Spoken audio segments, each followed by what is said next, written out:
Kaibigang Tom Sawyer, maglakbay kung saan mo man naisip.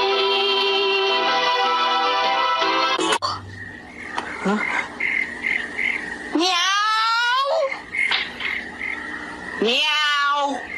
Meow! Huh?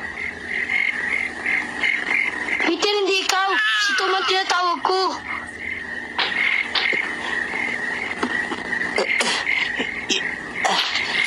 Oh, Hak, ano yun? Anong kailangan mo? Kasi, baka naman pwede mo akong pahiramin ng martilyo at lagari.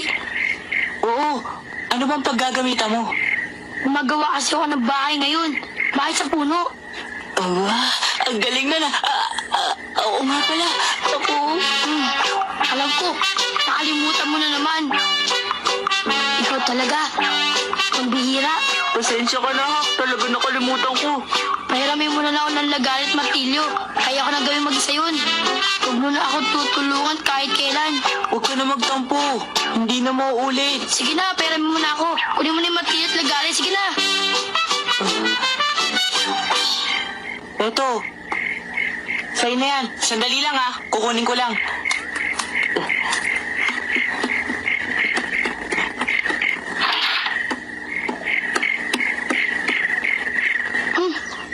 Kung di siya darating, di sana siya nangako. Eh sabi niya, darating siya eh. Pambihirang tao yun. Dapat ako na lang gumawa. Di ko na siya hinintay. Aba? Hmm.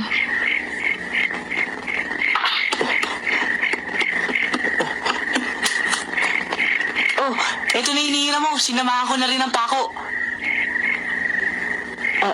Eto na, Hak. Bakit? Ang sarap nitong biskuit. Saan ang galing to, Tom? Saan mo kinuha? Ha? Yan, si Mary ang nagluto niyan dito sa aming bahay. Talagang masarap. Kung gusto mo, sa'yo ng lahat yan, Hak. Naku, salamat. Oh, heto na yung lagarit martilyo. Tsaka yung mga pako. Salamat. Kung gusto mo, tulungan mo ako. Maari ba? Oo. Sabi ko nga sa'yo, kaya ko mag-isa yun, pero nahihirapan din ako. Kaya, Oo. Pangako, pupunta ako bukas. pangako ah.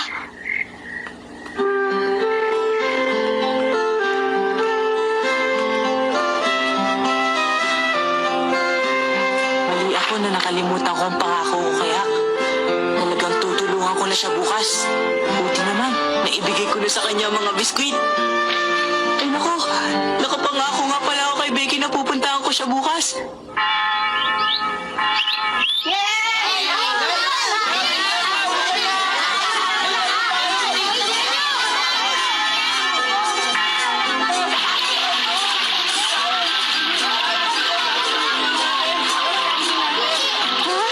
Ano, may sakit ang tiya mo?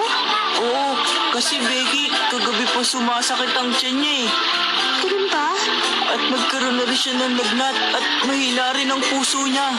Ha? Naku. Kaya kailangan maaga ako umuwi mamaya. Di aalagaan mo ang tiya Polly mo. Hindi, babantayan ko lang. Sigurado ko, matutuwa yun. Kanina kasi, bago ako pumasok sa paaralan, malungkot siyang nakatingin sa akin. Masama siguro ang pakiramdam niya. Gusto ko nga sanang pumunta sa inyo mamaya. Kaya lang, ang sarap nga pala ng biscuit na bigay mo. Talaga? Nagustuhan mo ba?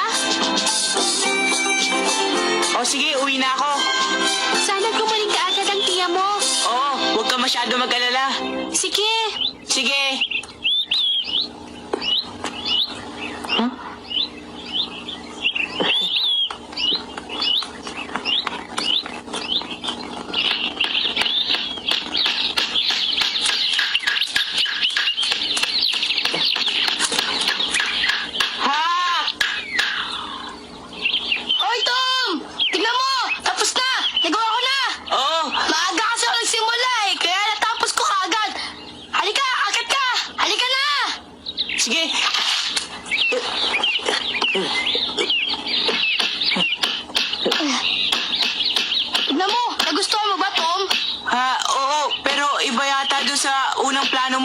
Mas ayos siguro kung yung unang ginawa mo.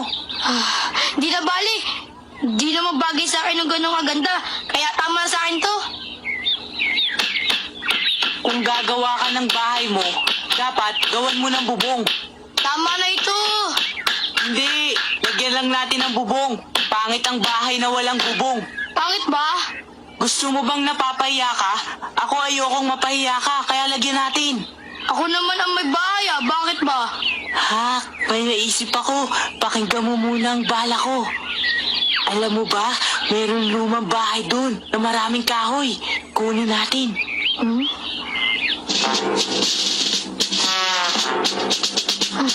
Ayun, yung lumang bahay na yun. Wala pong nakatira sa bahay na yun, Tom. Wala.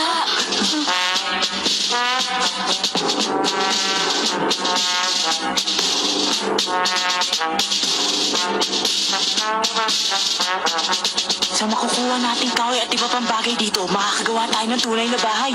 Hindi na kailangan ng bahay ko ang bubong. Bakit ba hindi mo pabayaan sa gusto ko? Huwag mong tipirin ang bahay mo. Halika, umpisahan na natin.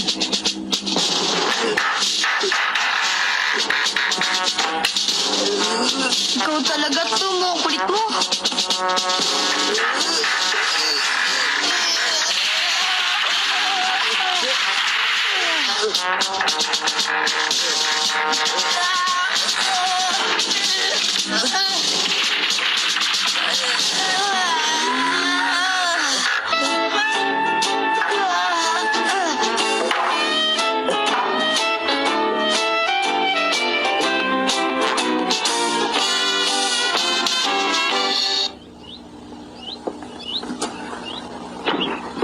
Jim? Jim? Mary, tinatawag mo ba ako? Oo, hindi naman gaanong importante. Yun nga lang siradura ng pintuan natin sa Kamalig Sirana. O sige, gagawin ko mamayang konti. Sige, bahala ka na doon ha. Sige.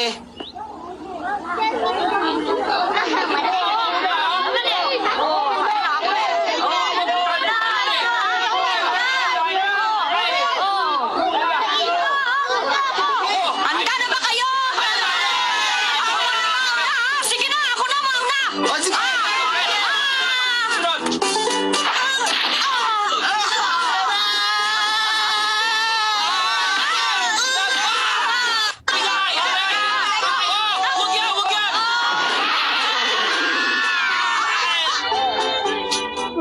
Ayaw mo bang sumali sa kanila?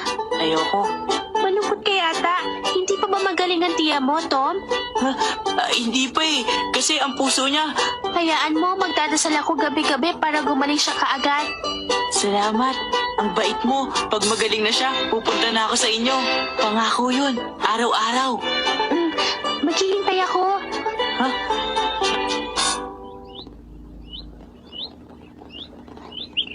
Bakit?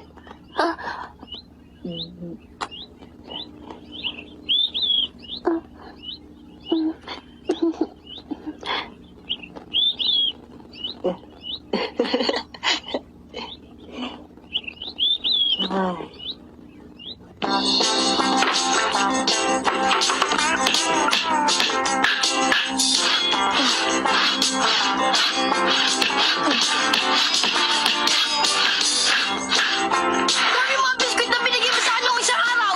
O bakit? Saan galing yun? Asa sarap? Sa mga Thatcher. Sino? Thatcher. Gawain ng nanay ni Becky. Sarap talaga. Pasensya ka na. Nagsinungaling ako sa'yo. Baliwala yun. Bakit alam mo pag hindi ako nagsasabi ng totoo sa'yo? Niliyata kita.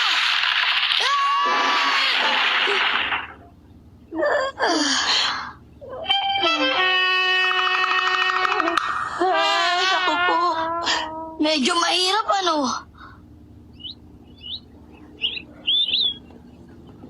O eto, yan. Salamat po. Magkano po? $1 at 80 sentimo. Ang regalo bang ito ay para sa paboritong kaibigang lalaki? Hindi po. May sakit po ang tiya Polly ni Tom at binisitahin ko po. Kaya po... Sa tiyan nito? Ang tiya Polly ba niya? Opo. Nakita ko siya kahapon ng hapon ah. Mukhang malakas naman siya. Ha? Totoo po? Oo, totoo. Kumusta, Ginoong Rogers? Mabuti. Kita mo, ayan si Tia Polly. Kumusta po, Ginang Polly? Ano po ang kailangan ninyo? Kailangan ko ng mga pako. Naubusan kami. Hindi maayos ni Chimang siradura ng kamalig namin dahil walang pako. Nakakapagtaka nga dahil ni isa walang natira. Ah, nagsisinungaling sa akin si Tom.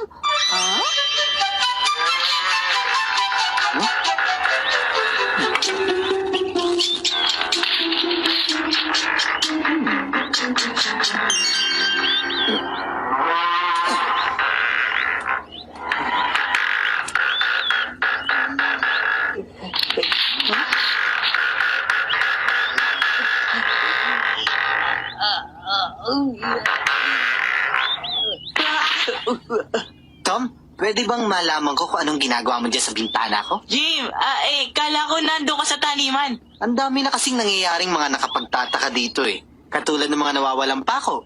Naubos lahat. Kasi... Siguro alam mo rin kung saan napunta yung mga nawawalang martilyo at lagari natin. Hindi ko pa masasabi sa'yo ngayon. Alam mo Tom, ayoko nakikita kang pinapalo ng tiya mo eh. Pero kung hindi mo sasabihin sa akin, mapipilitan akong isumbong kita sa kanya. Sige ka, bahala ka. Ikaw din ang kawawa. Hindi naman tama yan. Sumbongero ka naman yan eh. Sige, kung ayaw mo sabihin sa akin, ikaw ang bahala. Pero kung sasabihin mo sa akin kung nasa ang lagari at ang martilyo natin, hindi ko sasabihin. Pero kapag pinalo ka, bahala ka. Wala na akong magagawa dyan. Kaya kung ako sa'yo, sabihin mo na sa akin.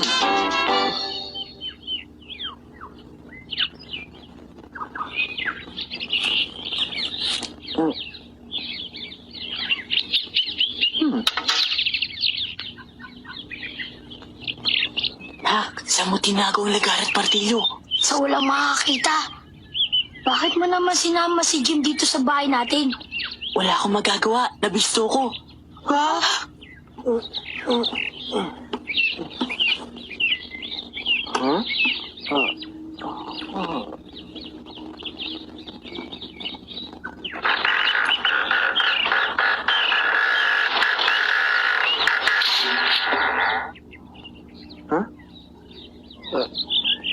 Tom! Ha?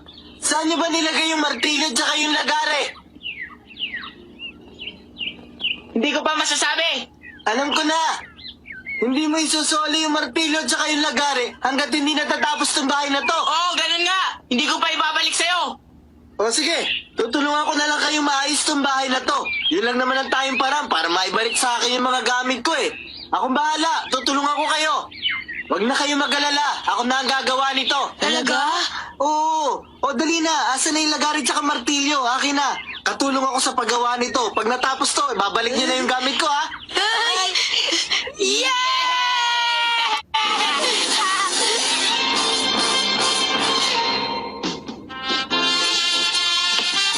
Sa tulong ni Jim, naging mabilis ang paggawa ng bahay ni Hak. May mga nanonood pa sa amin. At nagyayabang naman kami.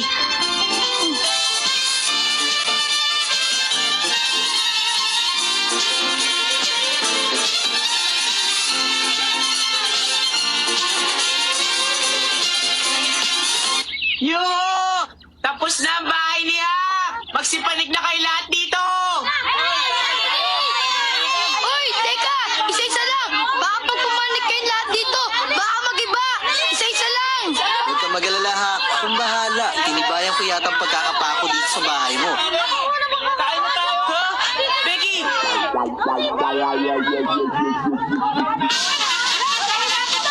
Becky!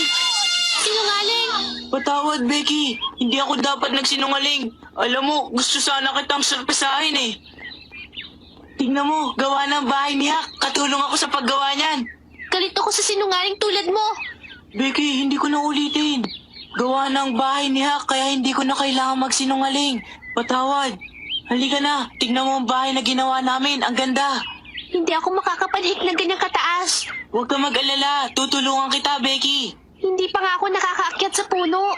May hagdanan. Sabi ni Hak, hindi daw kailangan yon, pero gumawa ako para sa'yo. Sige na, Becky. Ah, para sa akin? Oo, syempre. Halika na.